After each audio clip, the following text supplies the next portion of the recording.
कि राहुल जी सच्चे शिव भक्त हैं या मोदी जी सच्चे शिव भक्त हैं? अब ये तो मोदी जी जाने कि मोदी जी कौन से शिव भक्त हैं।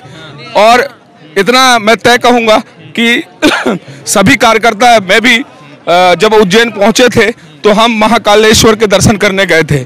नफरत की राजनीति करने वालों का अंत अब निश्चित है। 2023 में मुंह तोड़ जवाब मिलेगी और पूर्ण बहुमत के साथ, और उससे भी ज्यादा जबरदस्त सरकार यहाँ पर बन रही है। और 2000 कमलनाथ हो रहा है, कोई और मुख्यमंत्री जो है पार्टी के उच्च लेवल के जो हमारे सीनियर लीडर होते हैं वो तय करता है। समाज के हर तबके के लोगों को लिए उन्होंने काम किया।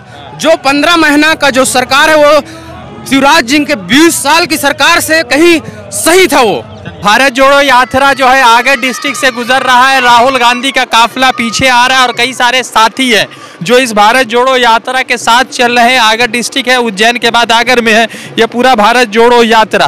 क्या नाम है आपका? मेरा नाम रमाकांत साहू है। कहाँ से आए हैं आप? मैं डिंडोरी मध्य प्रदेश का रहने वाला हूँ और वहीं से बुरहानपुर से इस यात्रा में शामिल हुआ हूँ।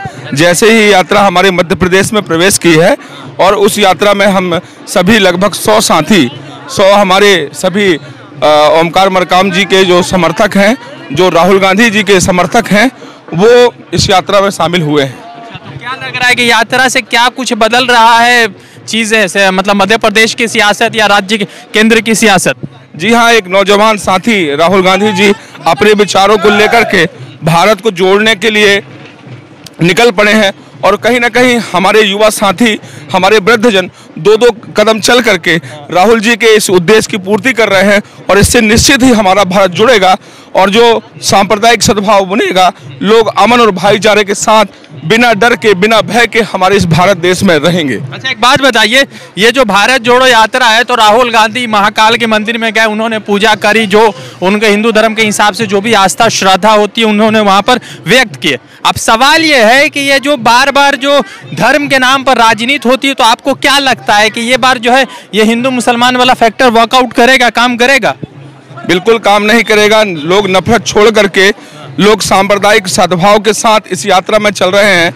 कल एक संत महात्मा भी इस यात्रा में शामिल हुए थे और वहीं कई मौलवी और कई धर्मों के, सभी धर्मों के लोग इस यात्रा में अपना समर्थन दे रहे हैं। देश में निश्चित ही सद्भावना और सद्भाव बन रहा है। नफरत की राजनीति करने वालों का अंत अब निश्चित है। तो एक सवाल है कि राहुल गांधी जी चल रहे यात्रा में, गुजरात इलेक्शन है, तो बहुत सारे लोग कह रहे हैं कि यात्रा क्या जरूरत है, गुजरात में जाकर प्रचार किया जाए। ये देश जो है सिर्फ गुजरात तक ही सीमित नहीं है, पूरा भारत को जोड़ने की बात कर रहे हैं। चुनाव तो होते रहेंगे, आते रहेंगे, जाते रहेंगे, लेकिन देश से नफरत खत्म करने के लिए पूरे देश में वर्तमान में राहुल जी की जरूरत है। तो राहुल जी सच्चे शिव भक्त हैं या मोदी जी सच्चे शिव भक्त हैं? अब ये तो मोदी जी जाने कि मोदी जी कौन से शिव भक्त हैं।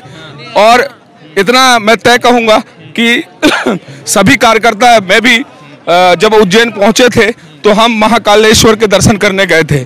जैसे अगर कोई तीर्थ आता है तो सभी भक्त वो उस स्थान पर जाते हैं। कोई पहले से सब प्रायोजित नहीं रहता है, लेकिन कुछ लोग ये धार्मिक चीज़ों को भी बहुत अच्छे ढंग से प्रायोजित कर करके धर्म के नाम पर अपनी राजनीतिक रोटियां सेकते हैं और धर्म के नाम पर राजनीति करते हैं। ये कारोबार, धर्म वाला कारोबार बंद होगा? नहीं, धर्म वाला निश्चित ही कारोबार बंद होगा, क्योंकि लोग रोजी रोटी की बात कर रहे हैं। लोगों को रोजगार चाहिए, लोगों को व्यवसाय चाहिए, लोगों को मकान चाहिए। धर्म की राजनीति का अंत निश्चित होने वाला है।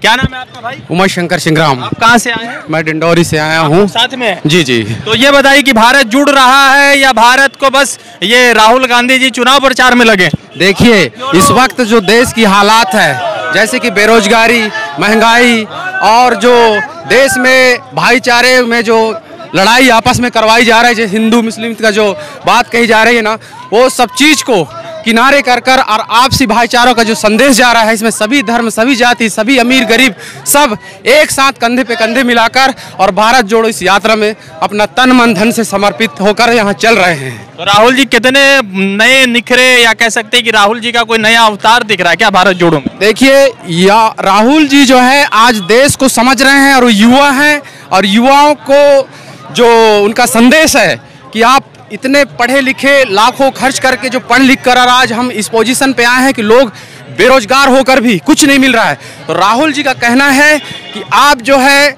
एक नई भारत का जो सपना देख रहे हैं राहुल जी, जिसमें सभी लोगों को रोजगार मिले, सभी लोगों को एक सम्मान मिले, जिसके लिए राहुल जी जो है एक बहुत अच्छा चेहरा और युवा है जो सब चीज़ को समझ रहे हैं और सबकी दुख को देख रहे हैं। और निश्चित है वो आने वाले समय में अगर उच्च पद पर जाएंगे तो हम सब लोगों का सुख और दुख को सबको दूर करेंगे। वो एक चीज बताइए, यहाँ पे कांग्रेस की सरकार थी, 15 महीने रही, चोर दरवाजा से सिंधिया जी को ले लिया गया, अब सरकार गिर गई। तो सवाल यह है कि जनता ये भी सोच रही है कि भाई सरकार बना दे, फिर करोड़ों में खरीद लिया जाए, तो बीजेपी को ही राह दिया जाए ना। जी, ये आपका कहना तो है, पर देखिए जो गरीब और जो आम नागरिक हैं, जो प्रदेश के लोग हैं, जो पूरे दिल से कांग्रेस की सरकार को चुनी थी, अब उसमें जो है कुछ लोग अपनी स्वयं की उसके लिए जो इस पैसे के लिए बिक गए। वो लोग ना अपने आप को नहीं बेचे हैं, वो लोग जो है जनता की भावनाओं को, उनके जज्बात से खेलकर नाराज है उनसे। जी जी जी, तो जवाब मिलना है तो इसका 2023 में मुंह तोड़ जवाब मिलेगी और पूर्ण बहुमत के साथ, और उससे भी ज्यादा जबरदस्त सरकार यहाँ पर बन रही है। और 2000 कमलनाथ हो रहा है, कोई और मुख्यमंत्री जो है पार्टी के उच्च लेवल के जो हमारे सीनियर लीडर होता है वो तय करता है। अच्छा, है ना। अभी तो ये 15 महीना कैसा रहा? एक नंबर। 15 उन्होंने जो है ना, देखो कर्मचारियों के हित में काम किए, बेरोजगार लोगों के बारे में काम किए, किसानों को कर्ज माफी के लिए काम किए, और उन्होंने समाज के हर तबके के लोगों को लिए उन्होंने काम किया। जो 15 महीना का जो सरकार है वो शिवराज जी के 20 साल की सरकार से कहीं सही था वो।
द इंडियन खबर, सच आपके सामने।